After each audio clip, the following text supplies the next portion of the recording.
graphs. All of you take down these two graphs.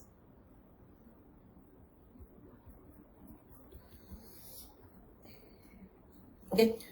So in this graph, x-axis time and y-axis fitness levels. And if you observe, okay, I'm naming this as, numbering this as number 1.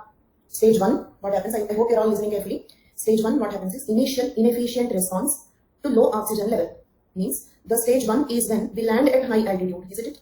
The moment you reach high altitude, okay, then all of you respond. The moment you reach high altitude, do you have successful response to low oxygen levels or inefficient response to low oxygen levels? Inefficient response to low oxygen levels. We have to know and take down this graph. Number 1, first stage, initial inefficient response to low oxygen levels. But still, at stage 1, if you observe, we have high fitness the moment you land. But if you notice, gradually the fitness levels are decreasing, isn't it? Can you observe gradually the fitness levels are decreasing here? Okay. And why the fitness levels are decreasing? This is step 2. Okay, remember, I'm numbering this as step 2. Rapid drop in fitness. Rapid drop in fitness. Reason is we are not acclimatized to high altitude conditions, right? Then step 3. This is step 3. Step 3, what happens? Acclimatization begins. Means our lung capacity, blood volume, hemoglobin level, RBC count, rate of respiration, pulse rate, heartbeat, they all start increasing. So it means they start getting acclimatized to the high altitude conditions. Then, because acclimatization begins, step 4. This is step 4. Gradual increase in fitness, isn't it? Observe here, you can notice a gradual increase in the fitness. Okay. Then after some time, there is an elastic limit for all these things. As we discussed yesterday, our lungs cannot unlimitedly expand. Okay, you cannot have 20 liters of blood in your body. So all these cannot increase beyond certain limit, isn't it? You cannot breathe 100 times a minute. There is a limit for it. So maximum acclimatization, step 5. Okay, this is step 5. That is successful acclimatization. Okay. Now, if you understood this graph, tell me all of you. I'll ask you a few questions from this graph. And all of you, I request you all to assemble by time. Because if you miss the first few minutes, the entire class will be at least little percentage, 1%, 10%, depending on the topic. Sometimes you can also have 50% compromise in the level at which you understand the things. First few minutes will be important. Please don't miss. 99% of the times I'm coming 15 minutes before the class and I'm waiting for you. Okay. So occasionally due to practical reasons, if we start 2-3 minutes late, 5-6 minutes late, you should not take the class easy. Please assemble by time. Okay. And be here 5 minutes before. Think about the subject. Revise the previous topics. Okay. Do something, but don't be late for the class. I usually don't start the class before 3 because I want everybody to be there since the very beginning. So I don't start the class before 3, but I will come and I will come into that mood and I will wait most of the times. So if everything is okay, if internet and everything is okay, most of the times I will come into the classroom mood. I will come on to the live 10-15 minutes before. That is the best way because it will take some time. See, till then you will be doing something. In hurry if you come and join by 3, 5, 3, 10. So the level at which you concentrate will be compromised. So if you do not complete the recorded classes, following live can be difficult. If you are writing in 22, please wait for the new batch to begin. New batch will begin June ending or July beginning. But even if the new batch is delayed, still if you are writing 22, new batch is a better thing for you. Or if you have a need of completing them quickly, better follow all the classes recorded only. Okay, in between it is difficult to follow. Okay. So step number 5 is successful acclimatization. If you understand this graph, okay, I'll ask you a few questions, respond. And those who have joined late, I cannot repeat because others will feel bored. Okay, so compromise, that's all. So like here, a few questions from the graph. The moment you land, the moment you reach high altitude, do you have high fitness or low fitness? Everybody in the class, please. Wrong. Look at the graph. Look at the graph. The moment you land at high altitude, you will have high fitness. High fitness. Because, okay, the low oxygen levels still did not affect your body. The low oxygen levels still did not show their effect on your body. Clear or you have any doubt? If you have any doubt with the step 1, ask me here itself. The moment you reach, you will have high fitness because you are just like as you are today. Okay? Then, after some time, step number 2, for your convenience in understanding, I number the steps. Step number 2, after some time, okay, your fitness levels will start decreasing. And I want everybody to respond, please. Your fitness levels will start decreasing. Then, after some time, your lung capacity, rate of respiration, blood volume, hemoglobin level, RBC count will start increasing. Means you are getting acclimatized. Step number 3 is acclimatization begins. After the acclimatization begins, your fitness levels will increase. And will this increase in fitness levels goes unlimited or there is a limit for these changes? Normally we have 6 liters blood in our body. Okay, we may have 5 to 6 liters. We may make it 6 liters, but we cannot have 20 liters blood in our body. So we cannot have some 200 by 500 blood pressure. Okay, so you cannot have unlimitedly expanding lungs. So there is a limit for it. So after successful acclimatization, observe the graph and tell me, no hurry. After successful acclimatization, do you have more fitness or less fitness than stage 1? Stage 1 is like what we have today or what we had when we just reached the high altitude. Lesser. So it means after acclimatization fitness increases, but it cannot be more than the original fitness that you had when you are at the ground level. Understood? I repeat, listen carefully. After successful acclimatization, you definitely have high fitness, but still lower than your fitness when you were at ground level. Okay, so it will settle down at a level which is slightly lesser than your original fitness. These are the 5 steps in this graph. I hope you have taken down this graph. And one more thing, if I be a bit rigid or strict on being punctual to the class or regular to the class, if I sound harsh sometimes, please don't mind. That is just out of concern. Okay, I just want you to understand everything. So that is the only reason. There is no other reason for it. So please don't misunderstand. What is the point on going to the cold places to the cold camps, right? Okay, wait, dream IPS. I'll come to that point. But is this graph clear for all of you? Can I proceed? Second graph. Take this graph also. And I will wait. So first listen, understand, and then take the graph. I'll wait. I'm not going to remove these graphs. Okay, will be there in your printout also, so don't worry. Step 1, high fitness, the moment you reach to the high altitude. Okay. Step 2, the fitness levels decreasing. Step 3, the acclimatization begins. Step 4, okay, increase in the fitness levels. Step 5, successful acclimatization. Is this just like this graph? Is it clear? Till here, is it like the previous graph? Now what happens? Is, look at here. They returned to the low altitude, isn't it? They returned to low altitude. Understood? Enhanced fitness on returning to low altitude. Okay, after successful acclimatization with those increased lung capacity, it means step 5. Look at the step 5, all of you. At step 5, your lung capacity, blood volume, hemoglobin, RBC count, pulse rate are high. But remember, oxygen levels are low. So how much ever air you breathe in, still oxygen levels are low. So your fitness at high altitude is definitely low. When your fitness will be more than your original fitness, when you return to the low altitude. I did not tell you that their sports performance is better when they are in the sports camp. When they come down, their fitness levels will increase. Now tell me, if you understand this graph, your answers will let me know whether you are understanding properly or not. Okay. On returning to low altitude after successful acclimatization, everybody is important. On returning to low altitude on successful acclimatization, do they have, it means step number 6, do they have a higher fitness than original or lower fitness than original? Everybody? And Dream IPS?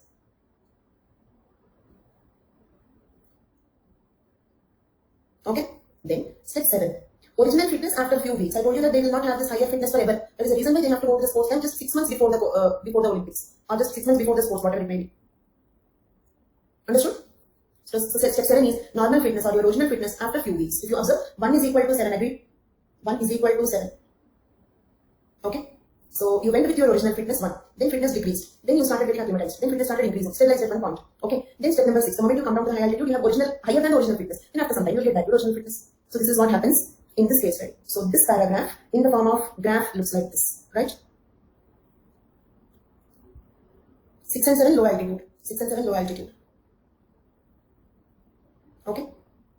5 is successful acclimatization when you continue to be at high altitude. This is enhanced fitness on returning to low altitude. Because see, when you are, listen this carefully, when you are at high altitude, maybe your lungs are expanded, maybe you have RBC count, maybe you have more blood pressure, more pulse rate, everything. But still remember, oxygen levels are low. So how much ever you breathe, still you cannot have more fitness than you were at the low altitude. Okay. But when you come back with that much lung capacity, with that much RBC count and all, if you breathe at ground level high concentration of the oxygen, then you will have higher fitness than original. Graph should be made, not can be made. Anywhere, okay, many times I observe the students asking, can we draw the graph? Can we draw the diagram? You should draw the graphs. You should draw the diagrams. Okay, they are the ones which fetch you the marks. Because remember, examiner will not have enough patience to read you. See, for example, if I show like this, he will not have enough patience to read it word by word. What is his duty? Why should he search for the points to give you marks? Are you his son or daughter? No. Okay, so you have to show at a glance. Okay, see, this is what I know at a glance. Okay, if you look at the picture, you will understand that you know something. So you should. It's not that can I. Okay. In question of acclimatization, there is a little relevance also. Okay, see, with the diagrams and graphs being popular, people started drawing very meaningless diagrams also. Is it clear? People draw some kids playing outside the home also and they have to show some socialization or something. So people draw very, very meaningless diagrams also. Okay, so if the graph is little relevant also, draw it. No problem. Okay, next. But totally meaningless, irrelevant things don't draw. Okay, that looks like somebody guided you and you are acting as a robot. You are drawing the diagrams. You mucked up few diagrams. So don't give that impression. Okay, if it is relevant, draw it, even if it is partly relevant. Okay, because sometimes this robotic answers, what happens is, I know this very clearly with interviews. In the interview panels, they started saying, don't give me Mr. X answers. Did you understand? Give me your answer. Don't give me the answers of Mr. X. Okay, they know what you know. They know better, isn't it? Okay, so don't do robotic things. Okay. So now, so we are continuing with the topics. If you have drawn, fine. Otherwise, also I'm not removing this, so you have it in the PDF. So don't worry. Next. So in yesterday's question, if you remember, there was one word adaptability.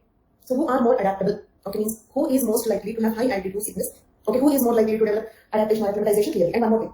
We discussed the differences between acclimatization and adaptation, but in some situations, if those two words are used as synonyms, don't get confused.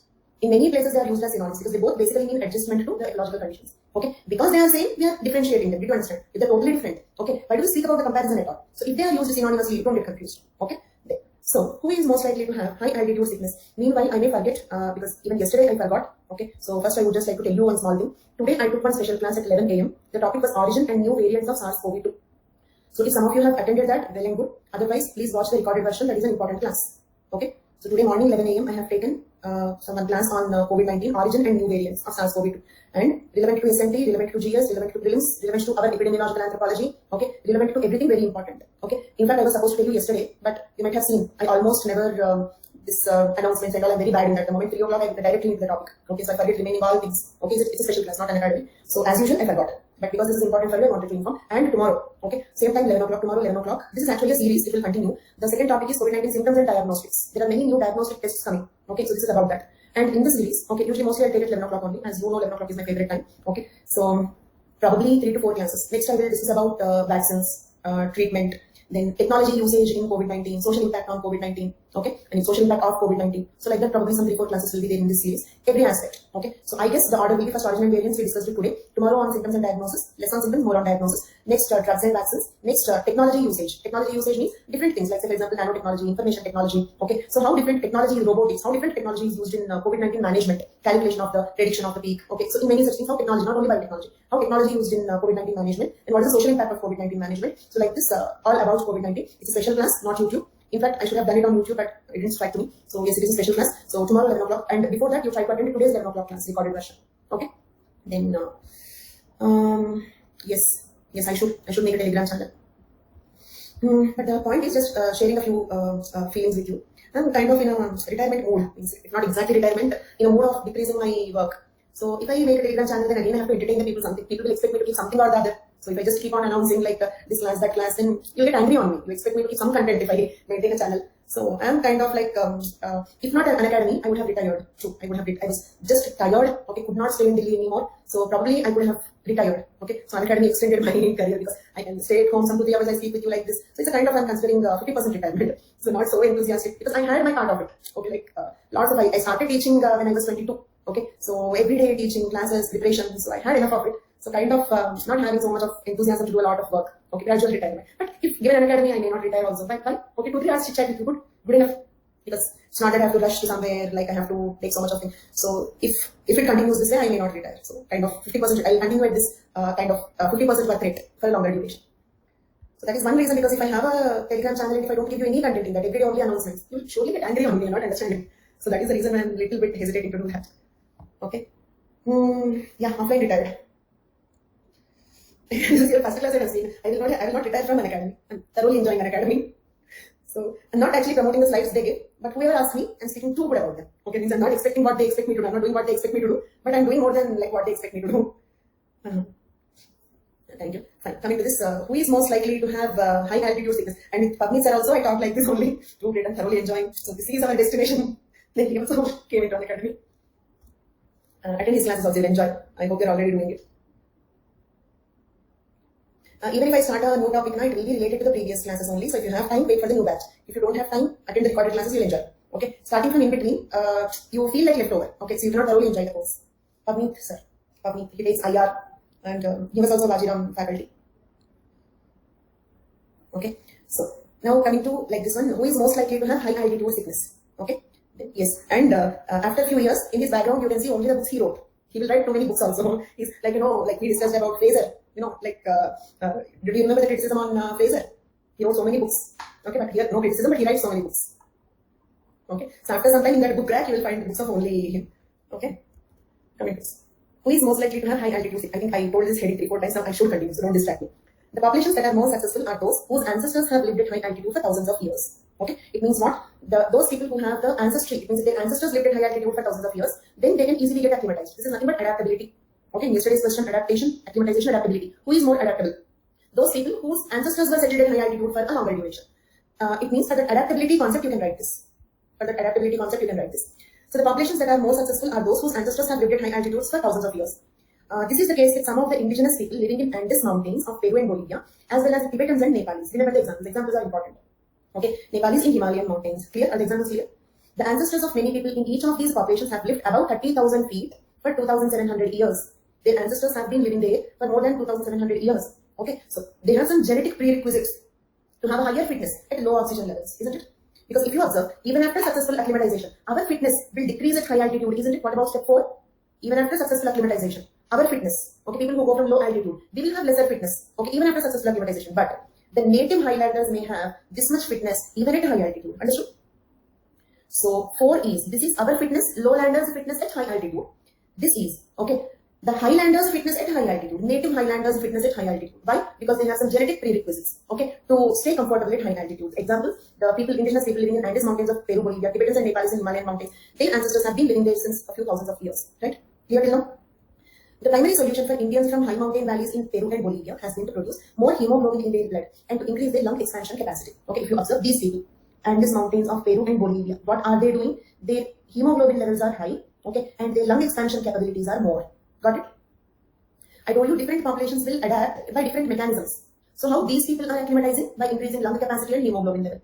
Whereas, for example, some other population may increase RBC count and blood pressure. Did you understand? Some other population may change the blood vessel pattern. So we have seen a list of methods of acclimatization. Different populations will use different mechanisms. So the methods used by the indigenous people living in these mountains is by increasing the lung capacity and hemoglobin level. Clear for all of you? Then, in contrast, some common solution like Tibetans and Nepalis living in high altitude, what they are doing is they breathe faster. They breathe faster means what? Rate of respiration increases. Peru, Bolivia, rate of respiration is increasing. The Himalayan populations, rate of respiration is increasing. Lung capacity there, rate of respiration. If lung capacity increases, then what happens? You may breathe only 12 times a minute, but every time you breathe more air. If rate of respiration increases, every time you may breathe less air, but you breathe 18 times a minute. Do you understand? Both effect is the same. So, how did these populations acclimatize? By increasing the rate of respiration, by breathing faster. In order to take in more oxygen and have broader arteries and capillaries. Second method is having broader arteries and capillaries. Is it clear? If there are broader arteries and capillaries, then what happens? Better blood supply. With better blood supply, we can compensate the oxygen deficiency, thereby allowing much higher rates of blood flow and subsequently greater amounts of oxygen delivered to their muscles, despite the fact that they relatively have normal hemoglobin levels. So now tell me, do the populations living in Himalayan mountains, Tibetans and Nepalis, are they increasing hemoglobin level? No. Then what are they doing? What are the two factors that are increasing? Breathe faster means rate of respiration increases, not lung capacity. Again, lung capacity is indigenous people of Peru and Bolivia, okay, and these mountains of Peru and Bolivia. Their lung capacity is increasing. Tibetans, Nepalis living in Himalayan mountains, their rate of respiration is increasing, okay. And in addition to rate of respiration, what else they have? Broader capillaries and arteries, so that they have better blood supply. Then, a recent study of Tibetan villagers who live their lives at around 15,000 feet altitude have shown 10 oxygen processing genes that are not commonly found in lowland populations. Understood? So genetic changes means usually they are adaptation. Physiological changes are acclimatization. Okay? So they acclimatize, plus they also adapt. Okay? Means these Tibetan villagers have 10 oxygen processing genes which are absent in the lowland populations. Okay? It means they are more adaptable. Genetically they are more adaptable. So for that adaptability term in the question, we can write these examples. Okay? Then the EPAS1 gene is particularly important in adapting to environments with consistently low oxygen pressure. Clear? One of them is EPAS1 gene. I told you that they have 10 oxygen processing genes. One important among those 10 is EPAS1 gene. Then those individuals who have low expression levels of PDP2 gene. This is another one. This is one example. This is the second example of this 10 genes. Got it? They are generally have more severe symptoms of high altitude sickness, isn't it? It means PDP2 gene is preventing the high altitude sickness. Agreed? That is the reason why those people who have low expression of PDP2 gene, they generally have more severe symptoms of high altitude sickness. Okay? This gene codes for a protein that assists in conversion of food into fuel for our bodies. PDP2 helps in oxidation of the food material to release energy. In some way, it apparently also helps in acclimatization to low oxygen pressure. Got it?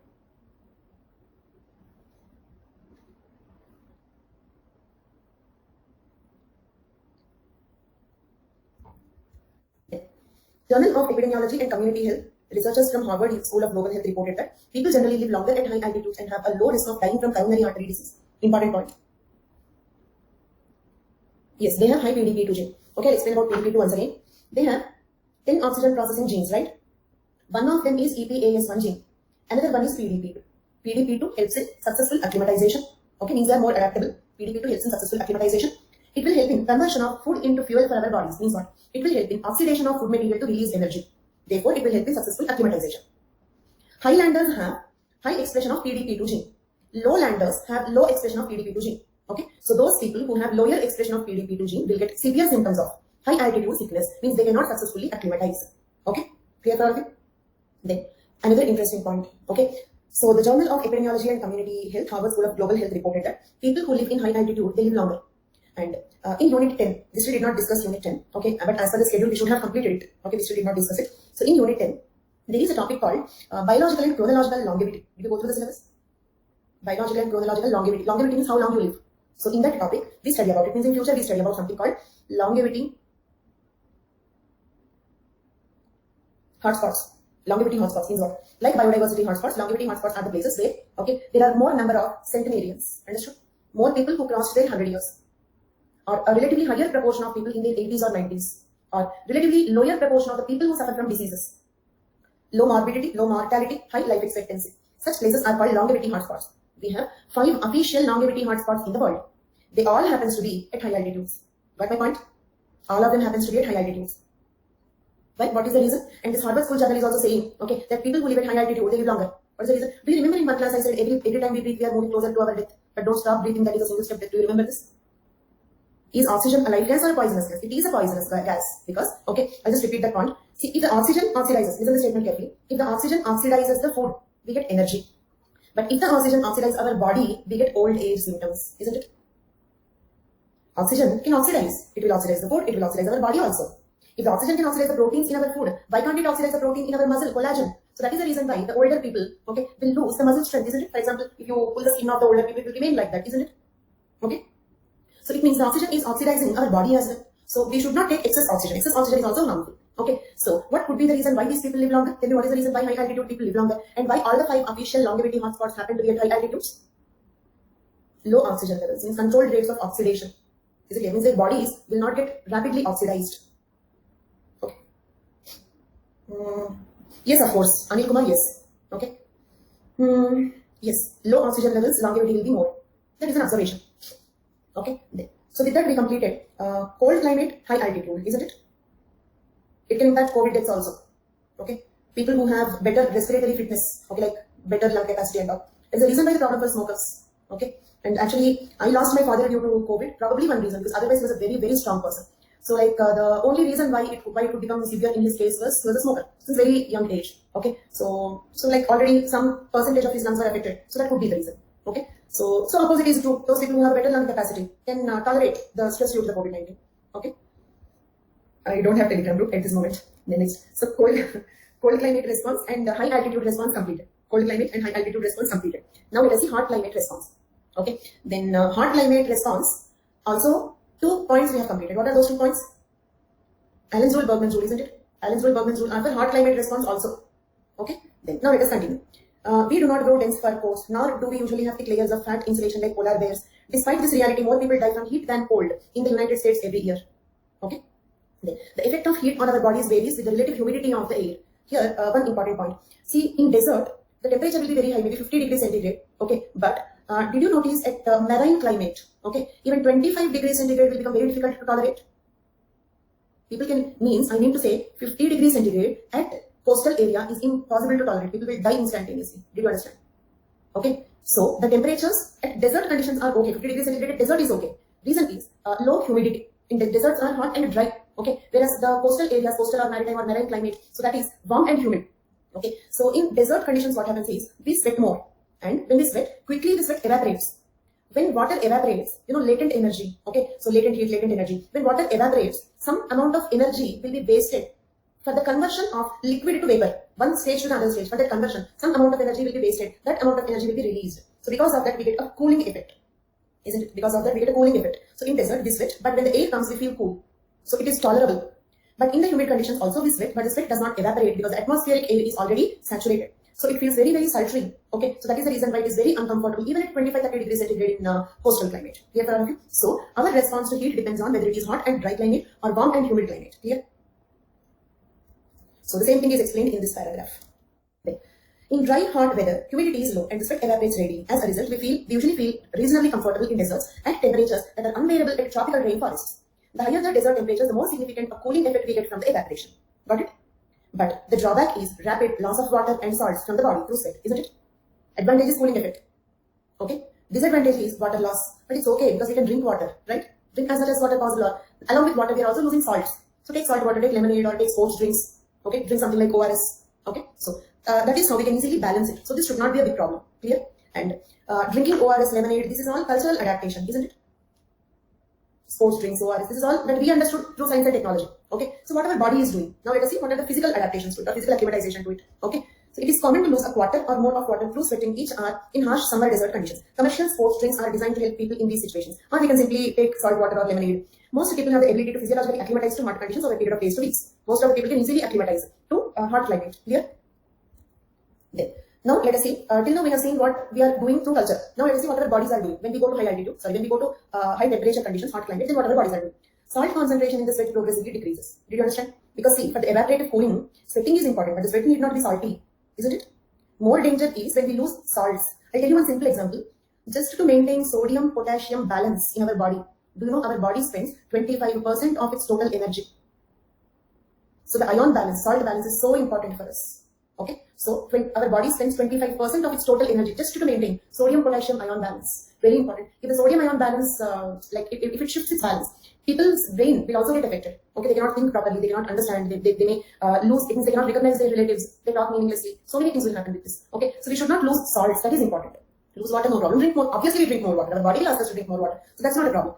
People with high BP are asked to reduce. See, optimum is what we require. See, sodium is good does not mean high sodium is good. Okay, sodium balance is important. And I did not tell you that our bodies are spending 25% energy to increase the sodium level. They are spending so much energy to balance these levels, isn't it? So of course, high sodium is dangerous. Okay, of course, high sodium is not good. Okay, so with high sodium, water retention increases. Not only BP patients. Okay, so like even you easily put on weight if you take more sodium. Reason is not the fat, but the water retention capacity of our cells increases. So more water retention, swelling of the legs and all. Pregnant ladies also, when their legs and all swell, the doctors recommend taking lower sodium levels, isn't it? So our water retention increases so that we can quickly put on weight if you take more sodium. Point is not having high sodium. Sodium balance is important. Okay, so salt concentration in the sweat decreases. So the sweat, when salt concentration is less, volume of the sweat increases. See, urine volume reduces. See, somehow we lose water, either urine or sweat. If you lose water through urine, you will not get that cooling effect due to evaporation. So now tell me, isn't it better to decrease urine volume and increase sweat volume? So this is how the body compensates. In cold climate, we don't sweat, but we urinate more. Okay, more frequently, the volume increases. Then vasodilation, and you know this already. We discussed about it when we discussed about the vasoconstriction. Okay, vasodilation of peripheral blood vessels there underneath the skin. Okay, then what happens? More blood will reach underneath the skin, right? So from underneath the skin, we can easily lose the heat. Agreed? Because if heat is more concentrated in the core, I'll give you two contexts. If more heat is concentrated in the core body, A. B. More heat is concentrated towards the periphery underneath the skin, B. In which condition you can quickly lose heat into the atmosphere? B. When more heat is concentrated towards the periphery underneath the skin. So that is the reason why the blood vessels underneath the skin will dilate. Okay, means what? They'll become broader. So more blood will reach the periphery. From there, heat will be lost into the surroundings. So peripheral blood vessels cause flushing. This is the reason why we become red. Okay, of course, I will become black if I stand in the hot sun, but you may become red if you stand in the hot sun, isn't it? Why? What is happening? Because the blood is flushed towards the skin. Okay. So that is because of reddening of the skin, because more blood is close to the surface. The blood brings heat from the core body areas to the surface, where it can be dissipated easily into the environment by radiation. This is the effect of vasodilation. Clear? But you understood this paragraph in the cold climate response itself. Evaporative cooling also plays an important protective role when vigorous physical activity results in overheating of the body. Okay, not only in the hot climate, we also sweat more when we do excessive physical activity, isn't it? The reason is, with high physical activity also we generate more heat in the body. That should also be dissipated into the surroundings. That is the reason why we sweat more. Okay, to dissipate heat into the surroundings. Next, researchers at Osaka International University and Kobe University in Japan have discovered recently that men generally sweat more effectively than women. Okay, also is it your observation, men sweat more than women? What could be the reason? What could be the reason? Because traditionally, men were in the work, hunting and gathering. Okay, so they needed to dissipate heat more when compared to the women. Okay, they needed this more when compared to the women. So that is the reason why the bodies are tuned like that. When they do strenuous work or exercise, men usually begin sweating earlier and sweat more than the women in response to the same amount of exertion. Is it clear? If you give same heat or same physical activity, men sweat more and also they start sweating earlier. This would imply that men and women are not equal in heat tolerance. Then skin color adaptation. Skin color adaptation. Okay, so what was that question that is being searched since long? Why do men sweat more? Huh? Why you sweat more? Okay, fine. So now the last one, where can you practice answer writing in your book? How to follow previous classes, recorded versions. Okay, my number no, I will not give you. So skin color adaptations. Okay, so coming to this, we have seen bloggers role, isn't it? Okay, not only humans, also if you observe polar bear in white color and normal bear in black color, same logic, bloggers rule only. In fact, blogger is also a biologist, not an anthropologist. Bloggers rule is also proposed in the context of humans. So they can ask you whether bloggers rule is applicable to humans as well or not. The question is possible with that also. Okay, and in the case of normal bear and polar bear, that example is more conspicuously seen, isn't it? At least humans are not like black and white; they are just dark and fair. But in the case of bear, it's quite contrast. Okay, then why humans are also not black and white? Why not like chalk piece and blackboard? Okay, the reason is we have culture and civilization. Skin color is not the only way by which we are adapting. Thank God. So that's the reason why we are not black and white at least. Okay. Skin color is primarily due to the presence of a pigment called melanin. Okay, that means heat tolerance is more in men. Yes. Okay. Yes, like chalk piece will be scary and blackboard will also be scary. So better we are like this only. Okay. Then so the coloration, skin coloration is because of a pigment called as melanin. Both light and dark complexion people have this pigment, isn't it? It does not mean that Caucasians don't have melanin. Agreed? Who do not have melanin? That is a disease. Albinism. Do you remember? It is a disease. Their hair, okay, eyebrows, everything is white. Everything is pale. That is albinism. But if you take North Indians, all North Indians are not albinos, isn't it? Or all Caucasians are not albinos. Even eyelashes, body hair, everything is in white color. So that is a disease. But I just said it, no black coloration in the body. Okay. Then. So it means even fair skinned people also have melanin, right? But okay, there are a few differences here. Let us see that point. Let us see those points once. Okay. Okay. First one is there are a few factors you can draw like this. Okay. Melanin. One variation is more, less. Okay. Then another variation is large melanocytes, small melanocytes. Got it? Melanocytes are the cells that produce melanin. Okay. So those people who have more melanin, dark, less melanin, fair. Same way, those people who have larger melanocytes, okay, or larger melanin particles, okay, then they are dark. Smaller melanin particles, okay, then they are fair in complexion. Okay. Then there is another variation also. Eumelanin, and pheomelanin. There are two types of melanin. Okay, eumelanin, pheomelanin. Eumelanin is in brown to black colors. Okay, pheomelanin is yellow to red colors. Did you notice some people will have yellowish shade of the skin? Fair people also. Not all fair people have similar skin complexion, isn't it? Some people look yellowish, some people look pinkish, right? That is because of pheomelanin. Not all melanin is in black color. We have two types of melanin. Probably this can be a new point for some of you.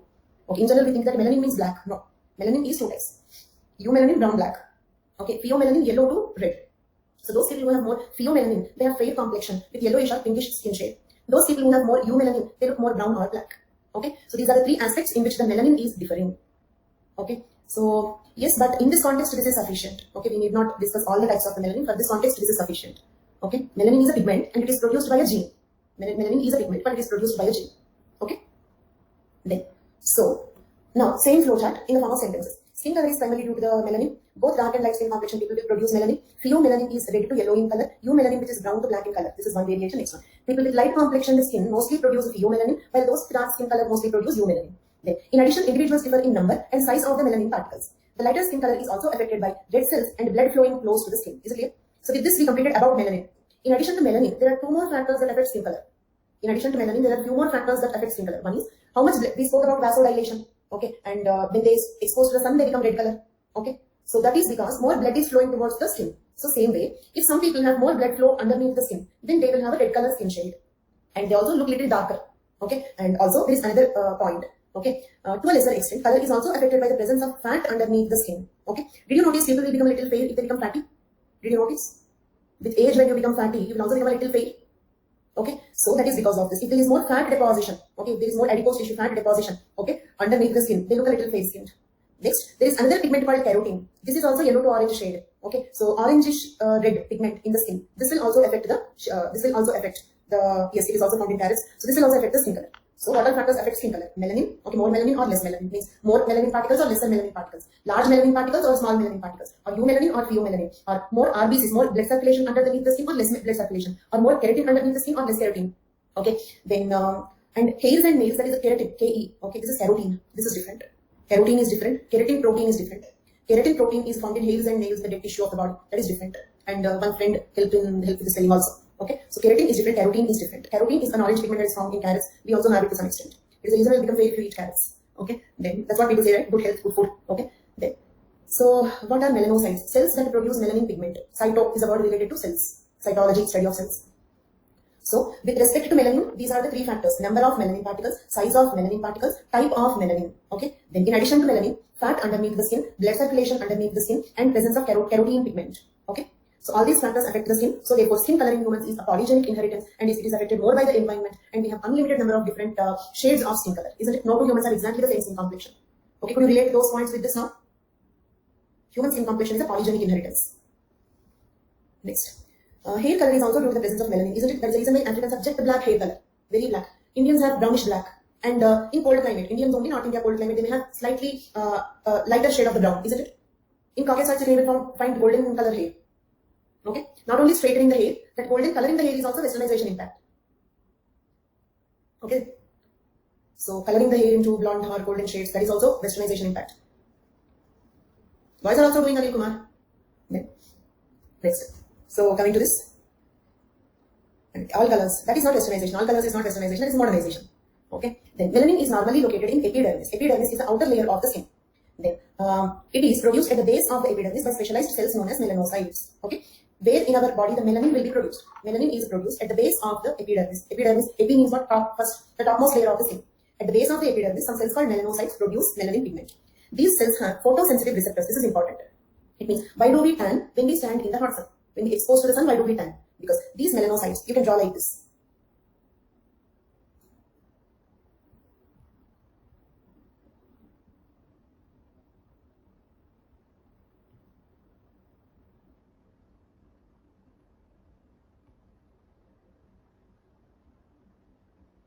Understood? Melanocytes have photosensitive receptors. If light falls on this receptor, then it is kind of a signal for the melanocyte. Then the melanocyte will produce melanin. Observe these two arrow marks. Observe these two arrow marks. Light falls on melanocyte photosensitive receptor.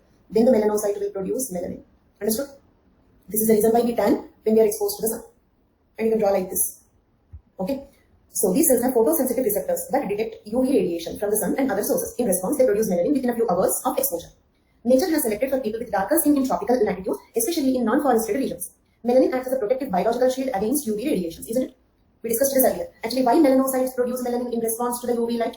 Why melanocytes produce melanin in response to UV light? Because melanin protects us from UV light. Okay? Means we tan. To avoid tanning, we use sunscreens, but tanning is good. Tanning is for our protection. The skin tan protects us from the UV rays. Understood? That's the reason why, okay, this connection is kept by nature. But we are breaking all the nature's rules. Okay? So is it clear for all of you? So melanin acts as, they take sun bath because they have scarcity of UV rays, scarcity of solar radiation. Okay? Again, same logic. Excess solar radiation is bad, excess UV radiation is bad, but less UV radiation is also dangerous. Do you know vitamin D deficiency is one factor which is responsible for COVID-19 becoming severe in some cases? You know that? Low vitamin D is also one of the reasons why it is becoming severe in some cases. Okay? And we have that point. I'll come to that point. So now don't ask me related to that. Within a few minutes we'll come to that point. Why like that? What is vitamin D COVID-19 link? We'll come to that. Okay? Then. So by doing this, it helps to prevent sunburn damage that could result in DNA changes. Can UV radiation cause DNA changes? UV radiations are mutagenic. They can cause mutations. But luckily, UV radiations have longer wavelength, lesser frequency, lesser energy. So they cannot penetrate. That is the reason why when you have a fracture, you get X-ray but you don't get UV ray. Because UV rays do not penetrate deep into our body. But they can damage the DNA in the skin cells and can cause cancers. Subsequently, several kinds of malignant skin cancers like melanomas in particular is a serious threat to life. Isn't it? So what happens if you get more UV into your body? What is the problem with more UV? Let us list it also. Okay, more UV, skin cancer. Agreed? But now let us see the problem with less UV. Less UV is also not healthy. Okay, let us see what are the problems with that. Okay, I hope this content is clear. Next, this is one important example. Some Northwest Europeans have substantially lost their ability to tan. Observe this word, very meaningful. We don't like to tan, isn't it? Okay, we try to avoid tanning. But in this sentence they are using ability to tan, means what tanning is an ability. Is it clear? Okay, but some Northwest Europeans have substantially lost their ability to tan as a result of relaxed natural selection. Their skin burns and peels rather than tans. Did you understand? If the skin do not tan, then it will burn and peel. Did you notice its skin burns, sunburns? Did you notice like the Caucasians, that is Americans or Europeans, if they, when we see them, like especially when we see them in India, because here it is hot, most of the times they have some sunburns all over the body. Because they lost their ability to tan. So their skin burns and peels instead of tan. Understood? Okay? Their skin burns and peels rather than tans. This is due to the fact that they produce a defective form of melanocortin-1 receptor. Melanocortin-1 receptor. What is this melanocortin-1 receptor? This is that melanocortin-1 receptor. Okay? Clear? Melanocortin-1 receptor is nothing but this photosensitive receptor. It means in those people, this one, okay, in those people, this photosensitive receptor is defective. It means what? It cannot sense UV light. So in response to UV light, they cannot produce melanin. So when they expose to the sun, they cannot tan. All of you tell me, why these people cannot tan when they expose to the sun? Why they cannot tan when they expose to the sun? Because of a defective receptor called melanocortin-1. Defective melanocortin-1 receptor. What is this melanocortin-1 receptor? Photosensitive receptor. So this defective melanocortin-1 cannot sense, cannot detect UV radiations and cannot produce melanin in response. Okay? There. So, which is necessary for the production of melanin. They are at a distinct advantage in tropical or subtropical environment, isn't it? They will face problem if they come to India, right? They have a distinct disadvantage in tropical subtropical environment. Not only do they suffer the discomfort of readily burning, but they are also at a much high risk of skin cancer. Okay? The same is true for albinos also. Albinos also should not get exposed to the sun. They are more prone to skin cancer. Got it? Because the melanin which is shielding them from UV radiations is absent in them. Then, Too much ultraviolet radiation penetrating the skin may be the cause of breakdown of folic acid in the body. Okay, we are discussing the problems with more UV, right? One is skin cancer. Okay, then DNA mutations. Third one is folic acid breaks down. Okay, if you get more melanin into your body than required, then the UV rays can break down the folic acid. Clear? Can break down the folic acid, which can cause anemia. Okay, let me explain the need of folic acid. Okay, listen carefully. This folic acid, if you want to write down, helps in synthesis of nucleotides. Okay, got it? Then that is the reason why it is very important for replication and transcription. Understood? Otherwise, ask me. Folic acid is important for the synthesis of nucleotides, ATGCs. Okay, not only ATGC, you also adenine, uracil, thymine, cytosine, all nucleotides. Okay, and replication means what? We have to make another copy of the DNA. If you have to make, everybody please, if you have to make another copy of DNA, what is the raw material? What do you need to make another copy of DNA?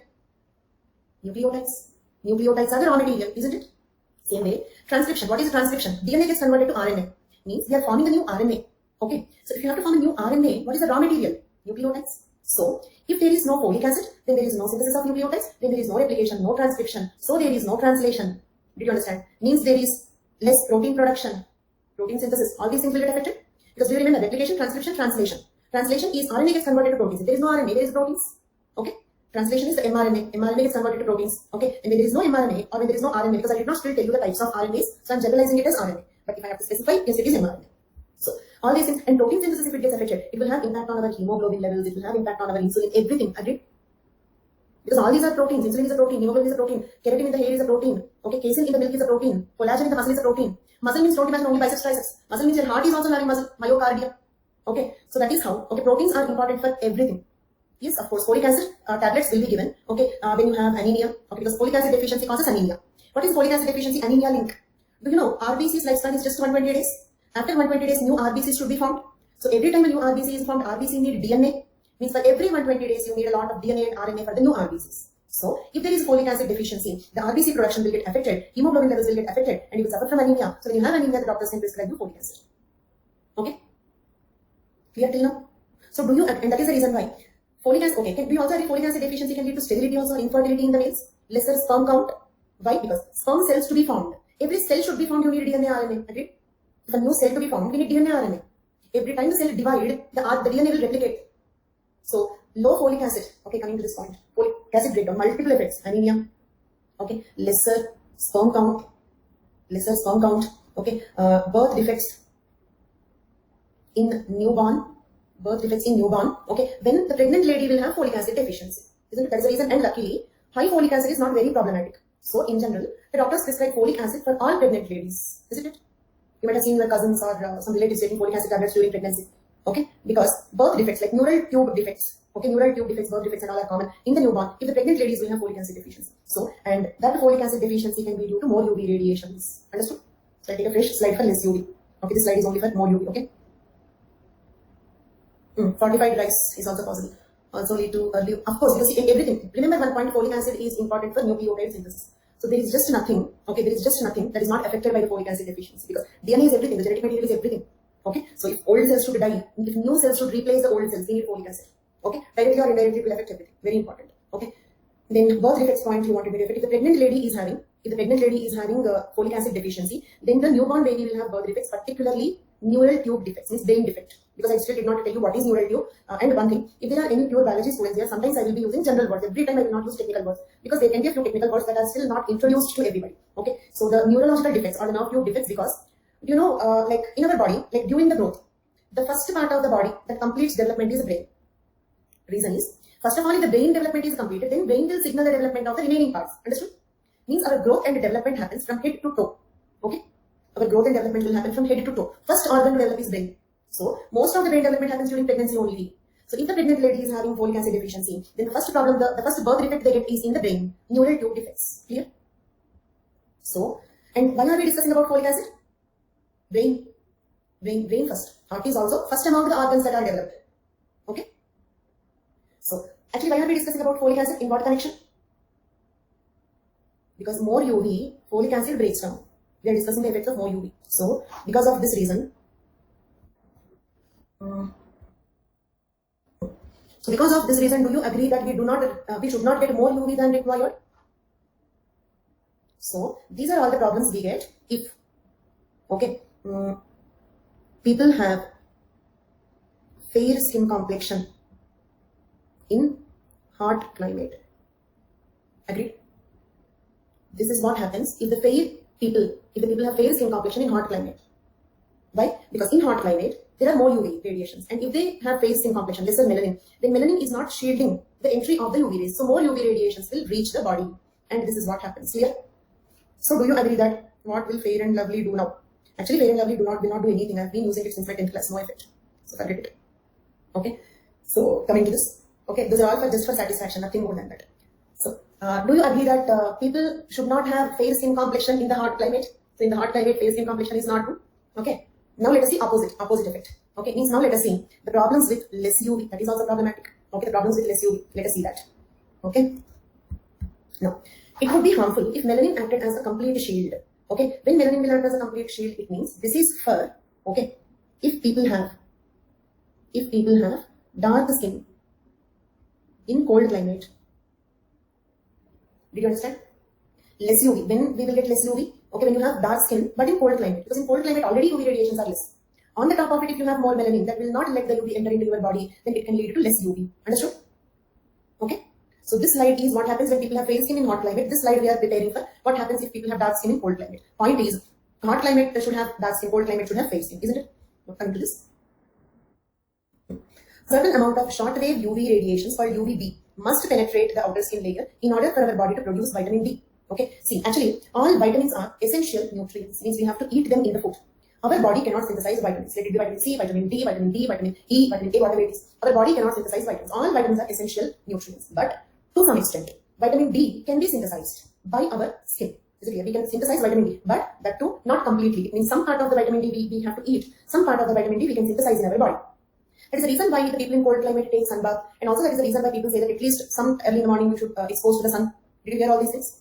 That is because of this. Approximately 90% of this vitamin, okay, in people normally is synthesized in the skin and the kidneys. 10% comes from fatty fish and egg yolks. Clear? 90% of the vitamin D we can synthesize. 10% of it comes from the food. Vitamin D3 is needed for the intestines to absorb calcium, phosphorus from the food and bone growth and repair. Okay, let us make it like a flowchart. We're doing it here. Less UV leads to vitamin D deficiency. Okay, then now let us see what all happens due to vitamin D deficiency. What all happens due to vitamin D deficiency? Okay, first thing is, okay, calcium and phosphorus absorption gets affected. Okay, calcium and phosphorus absorption will get affected. So because of that, what happens? You know, rickets, vitamin D deficiency leads to rickets. Okay, so the bones will get affected. Bones will get affected. All these are there in the form of points here, but I'm just drawing it in the form of a flowchart. Okay, so vitamin D3 is needed for the intestines to absorb calcium and phosphorus from the food and bone growth and repair. Calcium is also necessary in adults to maintain normal heart action, blood clotting, and stable nervous system. Okay. Okay, fine. Now let us continue the calcium absorption will get affected. Now let us continue from this one. Because of this, what happens? Because of this, what happens? Okay. So if the calcium absorption gets affected, okay, then we will have problems in heart action.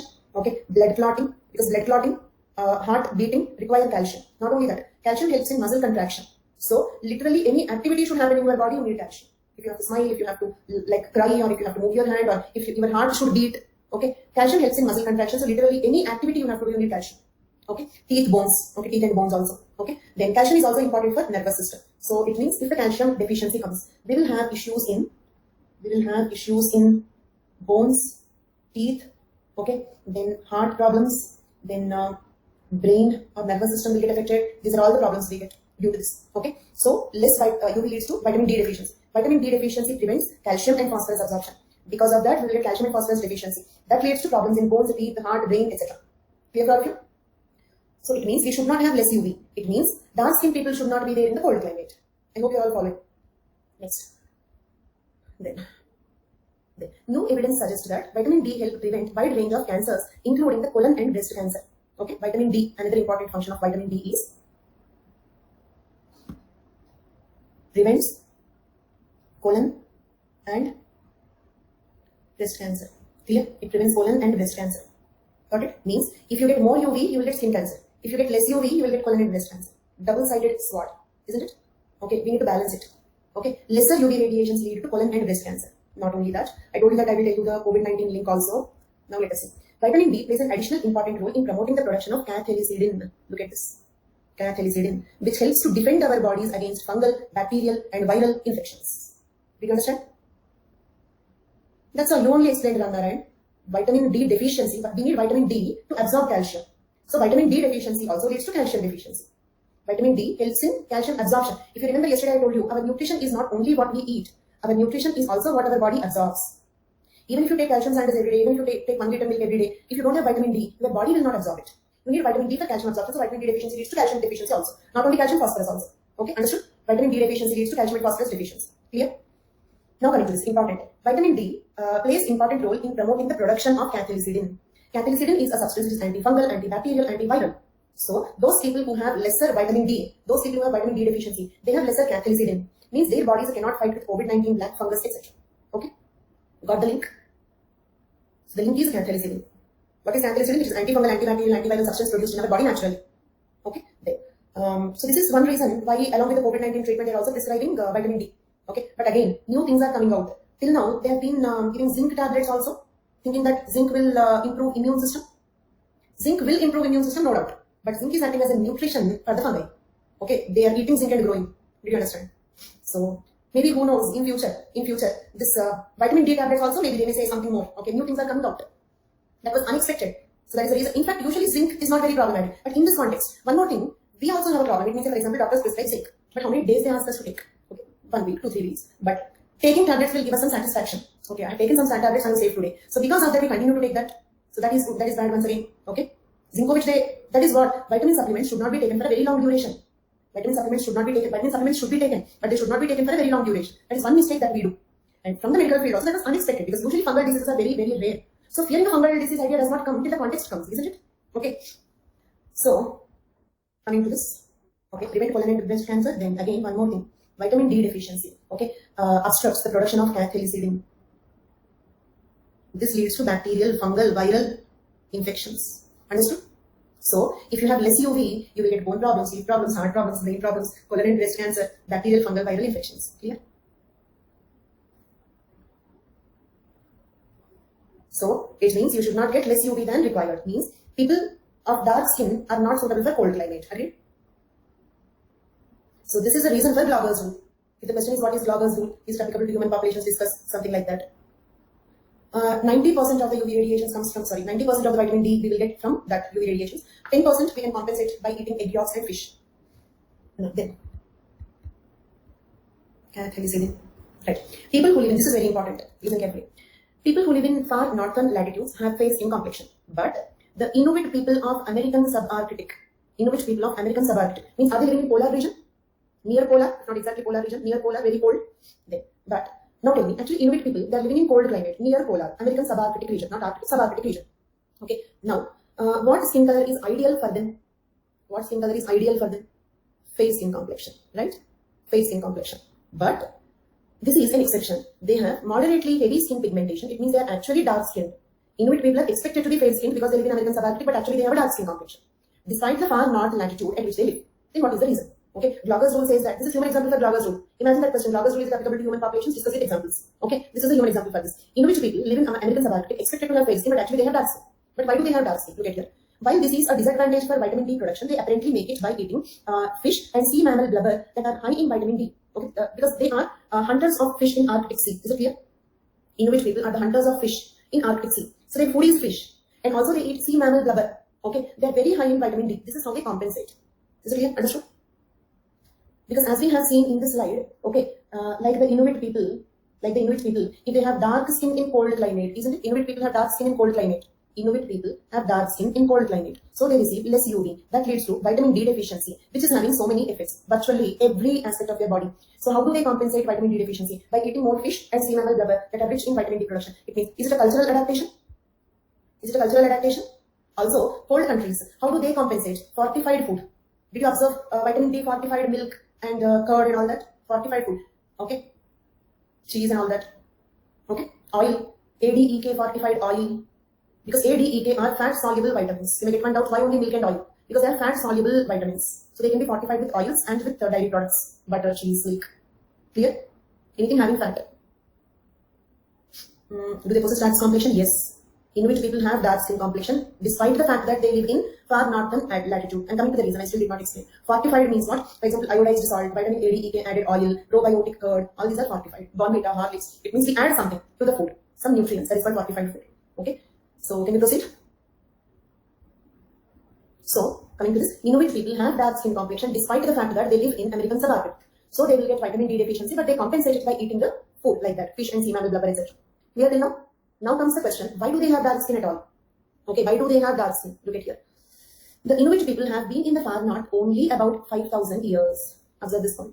The Inuit people have been in the far north for only about 5,000 years. Means 5,000 years is called only. This is one word that you have to observe here. Okay. Non-native means it depends. Means 5,000 years should be considered as native or migrant. So let us not enter into the native migrant terminology. Okay, because in our examination context, few years of education in that place will be considered as a native there. You will get American citizenships and all. Okay. So this only point why am I highlighting these? How slow the evolution is. How slow the evolution is. Few years back, a minister commented that Darwinism is nonsense and if Darwinism is correct, did you see at least one monkey evolving into human beings? Did you hear that? Did you see at least one monkey evolving into human beings? At least, come se kam ek. No, why? Why not? Because evolution is slow. How slow it is. After all, for the skin color to change, 5,000 years is less only. Do you understand? It will take thousands of years for one character to change. And monkeys to evolve into human beings took millions of years.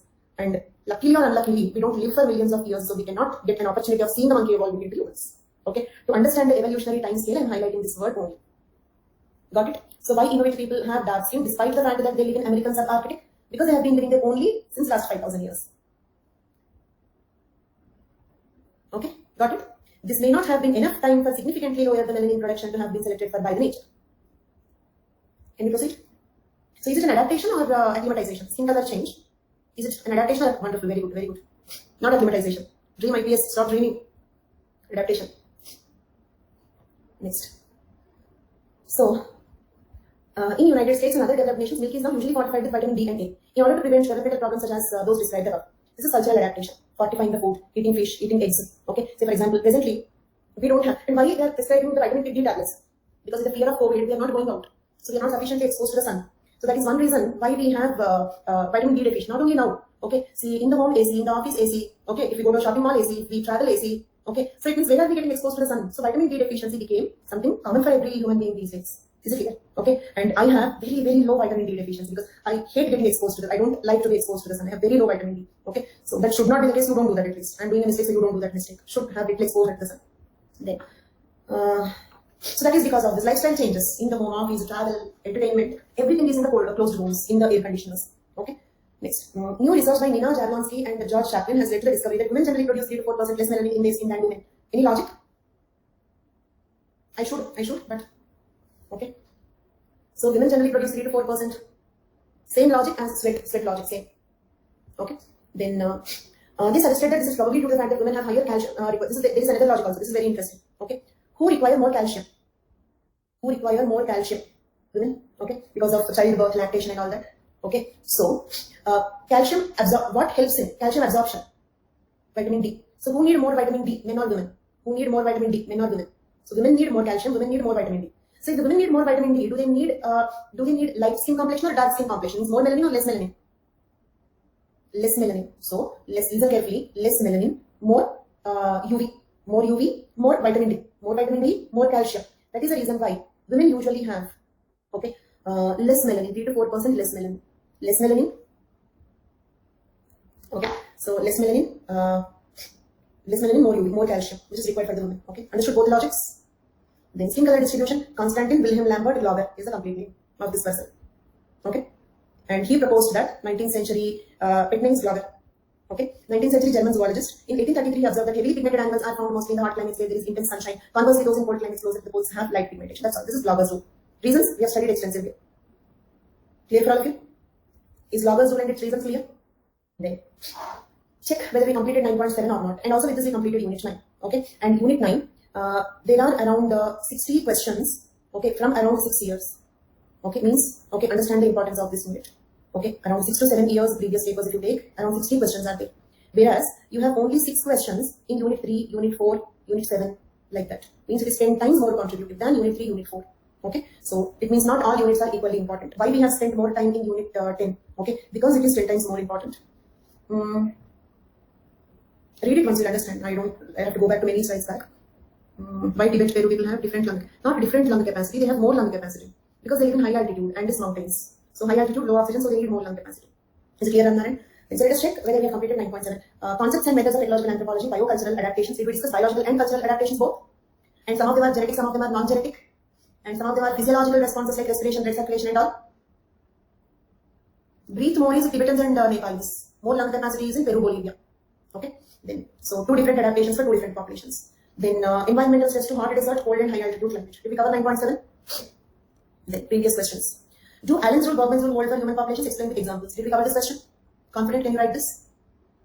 2018. Distinguish between adaptation, adaptability and acclimatization with examples. Can you write this? I mentioned this question yesterday. Then discuss responses and acclimatization to high altitude stresses. Yes, that table. High altitude stresses. What are the 2 stresses at high altitude? Graphs. This high altitude stress, you have to draw the graphs. Okay. What are the 2 stresses we have at high altitude? Vomits, huh? Low oxygen. Another stress. Cold climate, low oxygen. These are the 2 types of stress we have at high altitude. Clear? Then discuss genetic, non-genetic factors in biocultural adaptations of human beings to different environmental stresses. 3 and 4 are mostly the same, but 3 you have to write only cold, only high altitude and cold. Okay, but here you have to write high altitude, cold climate, hot desert. All the 3 you have to write. Clear for all of you? Then examine physiological responses and acclimatization to cold climate. This is same as 3 and 5 same. But 3 and 5 are also not same because this is high altitude, this is cold. It means here you need not write about low oxygen pressure. Here are 2 things you have to write. Quickly tell me for question number 3, what all stresses you will write? First, cold, low oxygen. For question number 5, only, question number 5, only cold climate. Because high altitude will have cold climate, but every cold climate need not have high altitude, isn't it? Because latitude also matters, not only altitude. Polar region, though it is very low altitude, will be cold. Okay, but it need not have oxygen scarcity there. Okay, so can you write all these 5 answers?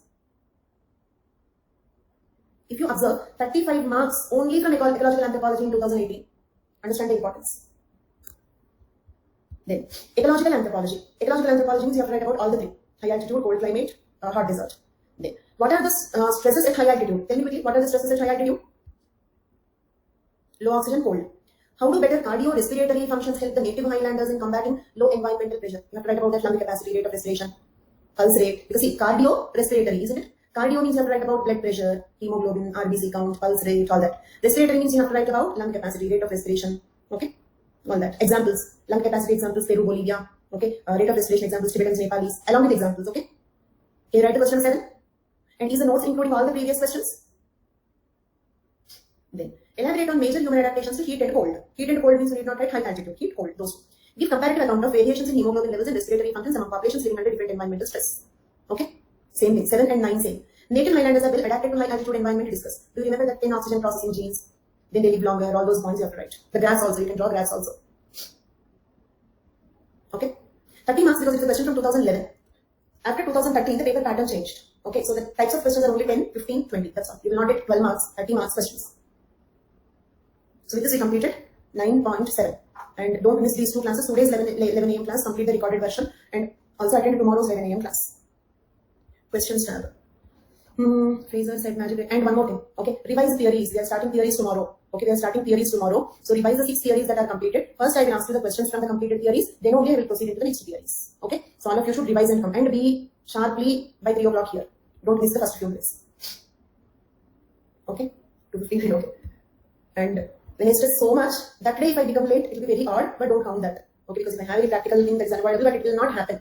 Till now it happened only 2 times as far as I remember. So I'll see to it that I will not be late. Okay, now coming to this. Magic religions, substance, but have studied that magic religions are simultaneously present in different proportions. I gave a diagram also for that, Adish. I gave a diagram also. We discussed it. Okay, magic, religion, science, primitive societies, advanced societies. Probably you should have missed. Okay. Ocean is subtype in agricultural part of Negroid. That I still did not check it. I'll let you know. If dilation dissipates heat, then Tibetans acclimatize by broadening the arteries. No, they broaden the arteries. Arteries are deep blood vessels. Okay, arteries are deep blood vessels. Dissipation of the heat happens when the dilation happens in the peripheral blood vessels. Okay, so if the deep blood vessels broaden, that will improve blood supply. If the peripheral blood vessels broaden, that will lead to heat dissipation. Clear for all of you? Fraser said they are successive means. Okay, he did not claim that they totally replace each other. Okay, mostly magic, then mostly religion, then mostly science. Okay, but he did not claim that they totally replace one another. Okay, so that's all for today's class. So that's all for today. Take care. Bye bye. Thank you.